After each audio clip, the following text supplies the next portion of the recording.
Guys, the moon is falling down onto the fucking earth as we speak. But don't worry, I have a fantastic idea. Once I get close enough, I'll slice it in half with my sword. It's a foolproof plan. Majora's Mask, the second 3D Zelda game, releasing on April 27th, 2000, which is approximately a year and a half after Nintendo released Ocarina of Time. Nintendo really wanted to get out another Zelda game on the N64, so they pushed one out just in time, a year before the GameCube launched. And let's just say that you can really tell that they rushed this game. I mean, Majora's Mask quite literally takes every single asset that Ocarina of Time had, which is not a bad thing by any means. If anything, it's insanely smart to do. I just kind of find it funny that you walk around Majora's Mask and see all these characters, and it's just like an entire deja vu experience. Link is just out here tripping on his PTSD and is seeing every person he came across in Ocarina of Time. But regardless of all that, this game is beautiful. The fact that this game was worked on for only a year and a half honestly blows my mind, and it's a shame that it had to follow up one of the greatest games of all time. Like seriously, how do you make a successful sequel to a game that is so highly loved and ranked in the span of a year and a half? Somehow, Nintendo fucking did it, because despite what critics say, I think this game is better than Ocarina of Time. I know, it's a shock. You can stop booing me. I know I just offended every person born before 1993. I know. Listen, as a Zelda game, Majora's Mask is better. But as a game in general, I think Ocarina of Time is better. I mean, if you were trying to get someone into the Zelda franchise, you are gonna want to suggest they play Ocarina of Time. Ocarina of Time is literally just the base for Zelda games. I mean, every game after it was trying to replicate it, bringing in and using the same elements from that game. But Majora's Mask just didn't do that. Sure, it reused the graphical assets from Ocarina of Time, but in terms of dungeon design, puzzles, platforming, and overall mechanics, these two are completely different games. I would argue that Majora's Mask is the most unique Zelda game outside of Breath of the Wild, and I mean, let's be honest, Breath of the Wild is barely even a Zelda game. There's just so many unique things in Majora's Mask that we don't see in any other Zelda game. I mean, look at this hookshot. Uniqueness. Okay, but seriously, there is so much about this game that is just perfect. First and foremost, the main overall mechanic, the 3-day cycle. In this game, you operate under a 3-day limit, and there are different events that occur based on which day it is, what time it is, and what tasks you have done to impact the decisions made by the characters. And that is the first thing that is just so impressive about this game, is the characters. These characters blow Ocarina of Time's characters out of the water. We see these characters interact and change what they do and how they act based on what you have done to either help or harm them. Side quests start by you being in a specific place on a specific day at a specific time. Messing up in the slightest bit can impact how the rest of the 3-day life cycle goes. If you don't go to the ranch at a certain time and defeat this horde of aliens, well, this little girl gets kidnapped by the aliens, their cows get stolen, and you never get to see her horse leave the ranch. It's just so cool. These characters feel like real people. They, for the most part, have problems and emotions and opinions on everything that is going on.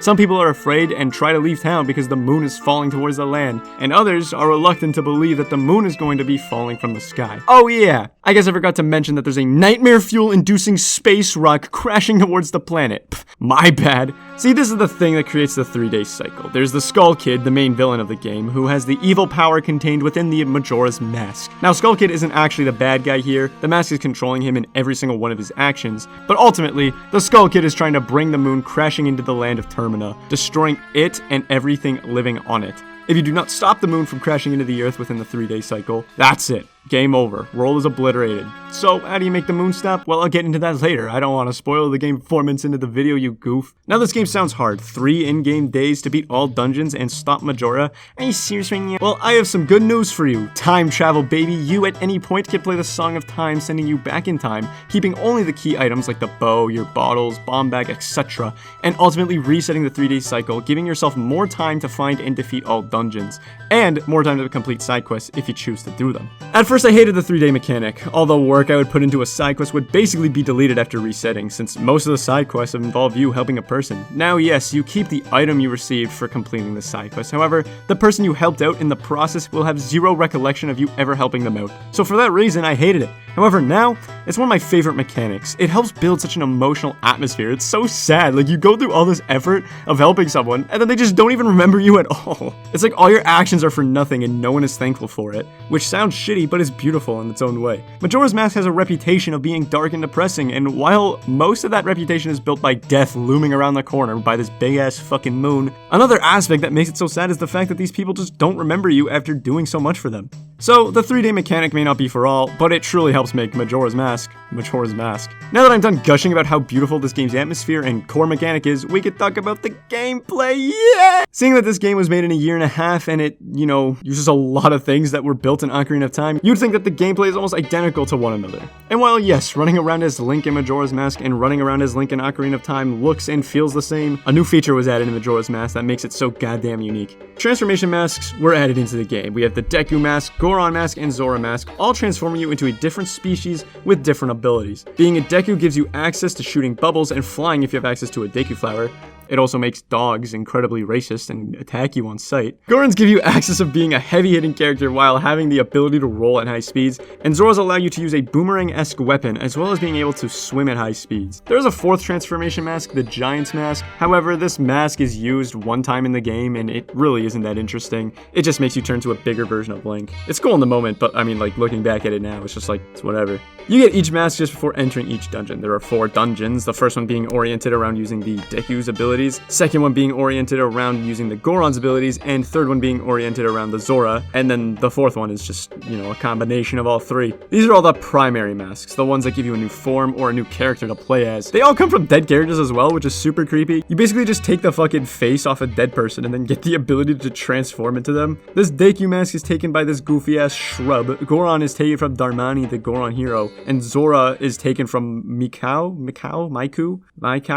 the guitarist? I don't fucking know how to pronounce it. It's a stupid title and it's a stupid name. I hate him. This aspect of Majora's Mask is so goddamn cool. I love how the dungeons where you acquire these masks are themed and built around using these new forms. Also, it is the funniest thing ever when Link is transforming into a different form because of the animation and the scream he does. Bro screams at the top of his lungs but sounds like a man when he is very clearly a child.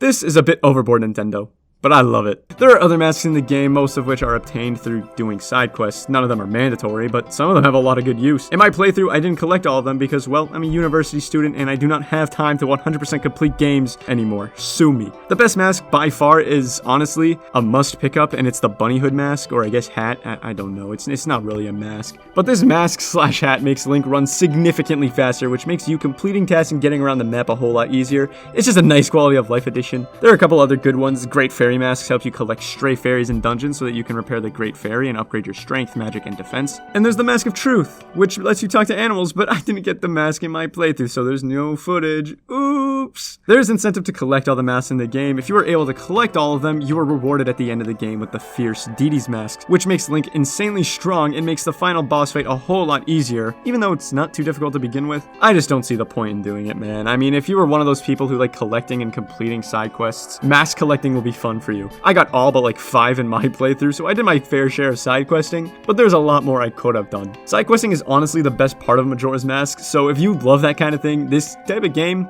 may make you a little excited in the lower region. Yeah. You know what I'm talking about. Once you beat all the dungeons and free the giants, you call them and they stop the moon from crashing into the earth, and then you have one final showdown with the mask. The fight is so cool, and it consists of 3 different phases, each getting harder and harder. It's honestly not as cool as the Ganondorf fight in Ocarina of Time, but I mean, hey, it's still cool as hell, and the music bangs! Once you beat the mask, you see a scene of Skull Kid apologizing, you become friends. The happy mask salesman vanishes with the Majora's Mask, and then you see Link riding off into the light in the forest on Epona. The game freezes on this scene, Link and Skull Kid holding hands, like Ocarina of Time. You can't save after beating the game, so it just crashes. Pretty straightforward. It's just a nice happy ending. And that is Majora's Mask. Like I said earlier, I like this game as a Zelda game more than I liked Ocarina of Time. This game is just so unique in comparison to other Zelda games. All of the characters are so unique and different that feel real, and they help form the perfect atmosphere and story. This game is definitely sad. Between people in constant fear of the moon, marriages being broken up due to curses caused by Skull Kid, people dying left, right, and center, it is just such an emotional story that we really just don't see in any other Zelda game. It's a beautiful story, probably the best Zelda one, and I encourage you to play it. If you have played it before, you are now obligated to replay it right now because I told you so. I am forcing you to do it. If you don't, I will know if you don't do it. I live in your walls, so I'll force you.